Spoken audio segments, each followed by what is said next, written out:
the research is showing how the top 1% is increasingly controlling a greater percentage of wealth in this country, thereby decimating the middle class. Have you thought about this in the context of education, and do you think that this is a disturbing trend in American economic policy? Well, look, I am one who would love to see greater income distribution, or evenness of income distribution. But I'm not one who believes that even income distribution is a goal in and of itself, because there are a few countries around the world that tried that, and they ended up on the ash heap of history. That was because what happens when you mandate, in some fashion, even income distribution? Now the incentive to actually do something about your circumstances begins to diminish. And you get even worse. What you learn is that it's not actually even income distribution.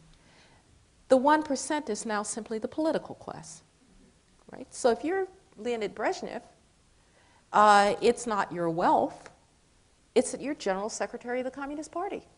And the nomenclature of the Communist Party are more advantaged than the 1% in the United States. So unfortunately, I don't see any human experiment out there that's actually ever succeeded in even income distribution, even though I would like to see more even income distribution. And if you look at the top 1%, ask yourself this question: how many of them started out in the top 1%? Now, one thing that I really hope we lose is the class warfare language. And do you know why it is offensive to a lot of Americans?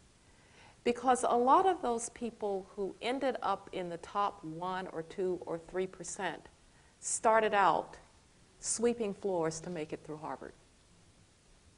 So we have to be very careful that we're not talking about, the pyramid is going to exist in any society. It is by definition that you're going to have a top 1%.